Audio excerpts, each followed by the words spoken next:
1장부터 들어가겠습니다. 1장은 공중보건학의 이해 부분이고, 공중보건학은 어떤 과목이냐? 4페이지 공중보건 첫 페이지 보시면 이해에 관련한 부분이고, 그 다음에 공중보건학의 역사, 그 다음에 공중보건을 위해서 어떤 것들을 해야 될지 전반적인 개론입니다. 개론.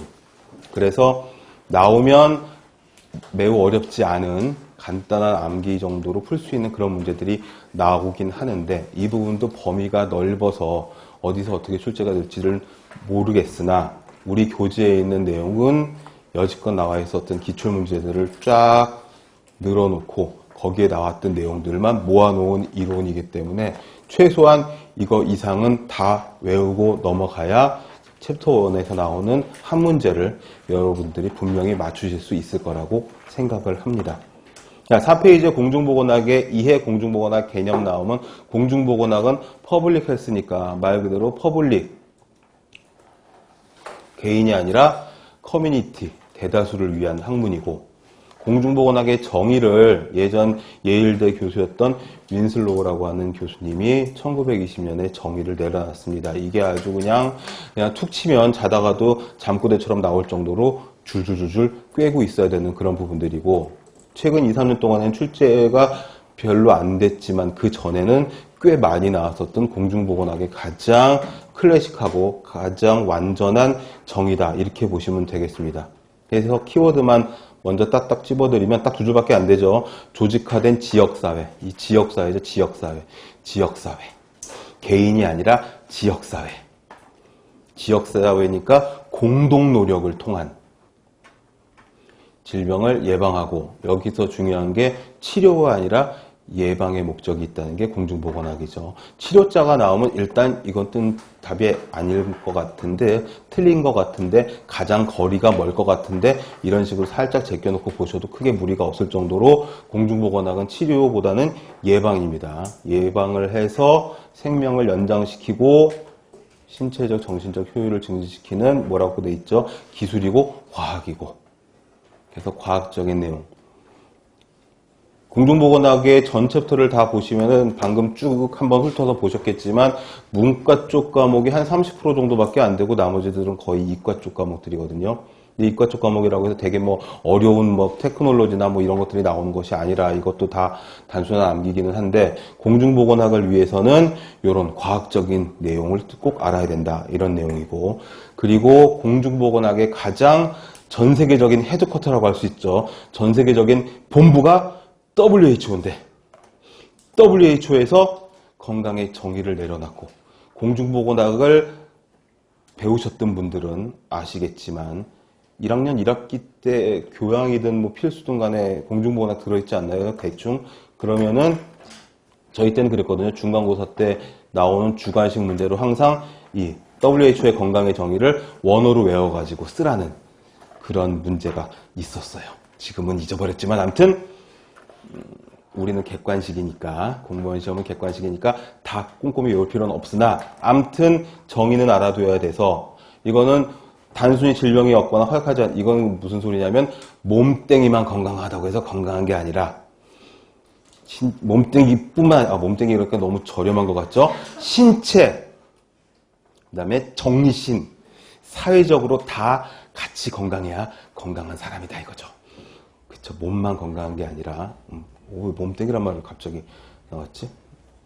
그리고 그 용어 해설에 보시면은 소셜 웰빙 그래가지고 사회적 안녕이 어떤 의미냐, 요거 사회적으로, 그쵸, 사회적인 동물이니까 사람은 사회적으로 본인이 가지고 있는, 본인이 맡고 있는 기능과 역할을 충실히 수행하는 것도 사회적인 웰빙, 소셜 웰빙이다, 사회적인 안녕이다, 그런 개념이다, 생활 개념이다, 이런 내용이 들어가 있고, 그 밑에 보시면은 이게 예전 책에는 한글로 안 써져 있었는데 막 바꿔놨네요. 클로드 베르나르라고 하는, 이게 프랑스 사람이랍니다. 그래서 버나드라고 읽으면 안 되고 베르나르라고 읽어야 된다고 출판사 사람이 알려줬는데, 암튼 이 양반은 항상성, 호메오스테시스, 항상성을 건강의 그 조건으로 이야기를 했다라는 겁니다. 항상성은 체온이 유지되려고 하는 거,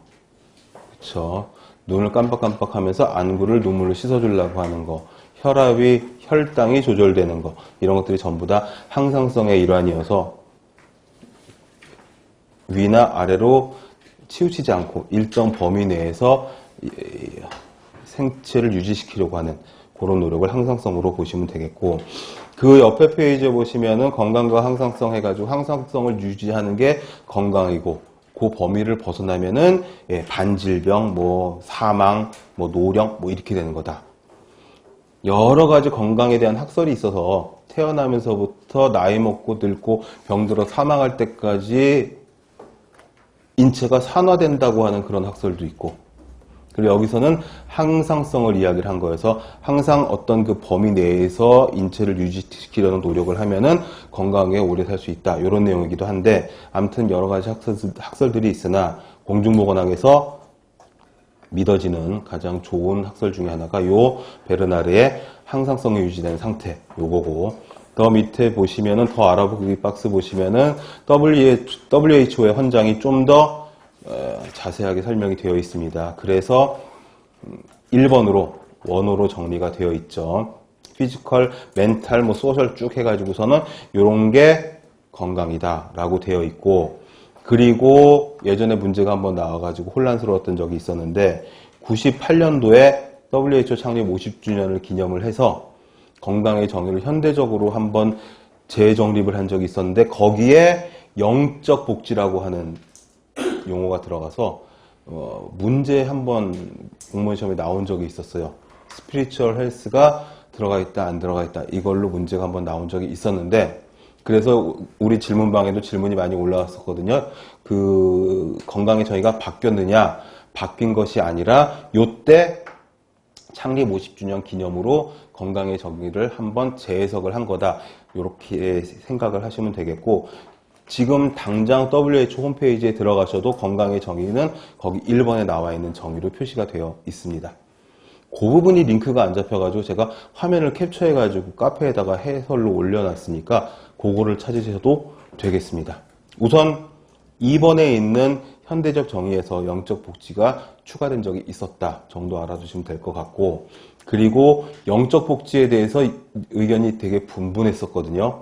왜 그러냐면 신체적, 정신적 그런 건강들이 원래 정의에 있었는데, 영혼의 복지는 또 뭐냐 이라지, 이게 뭐냐 해서 해석하기를 종교적 차이에 따른 차별을 하지 말아라, 영혼의 건강까지도 다 같이 건강으로 봐야 된다, 뭐 이런 해석들이 있었다고 설명을 해놨고, 그리고 그 밑에 요거는 외우셔야 됩니다. 물론 다 외워야 되지만 특히 또 외워야 된다는 거죠. 다 외워야지 뭐 도리가 없습니다. 뭐 우리는 다 외우려고 이 수업을 듣는다고 생각을 하시면 됩니다. 근데 이제 너무 슬퍼하거나 뭐 노여하거나 이렇게 막 가슴이 짓눌려 뭐 이런 생각하지 마시고, 어떻게 해야 되냐면 이제 차근차근히 챕터별로 스토리를 만들어서, WHO에서 전 세계의 공중보건을 책임지고 있는 그런 단체다 보니까 매년 공식적으로 올해는 여기에 중점적으로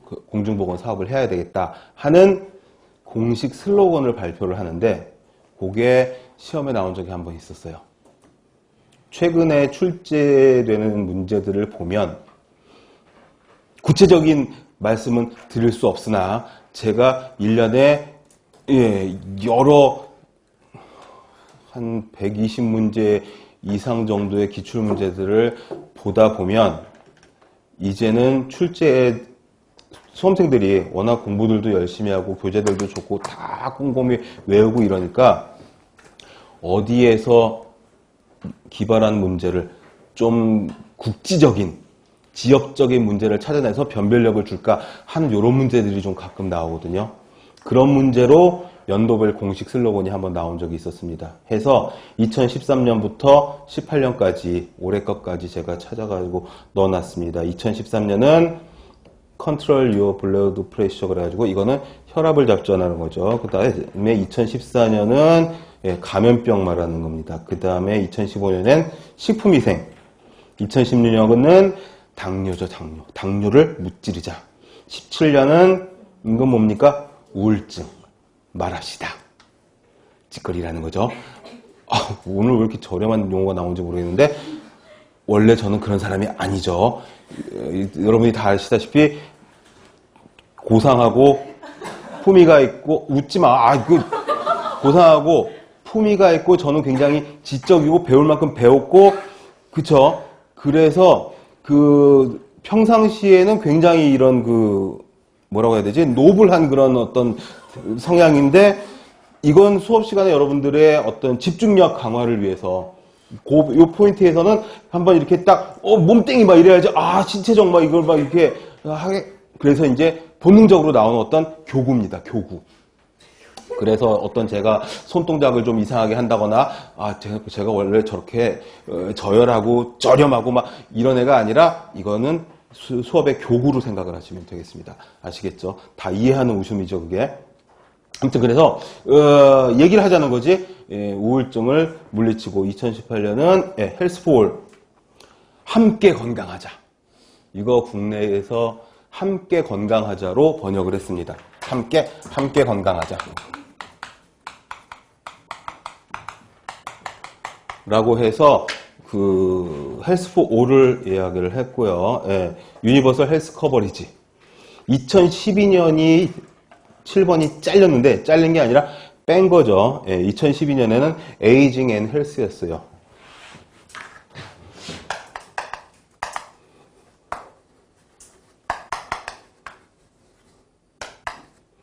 이게 2012년에는 요거였습니다. 혹시 몰라서 같이 적어 놓으시면 좋겠습니다.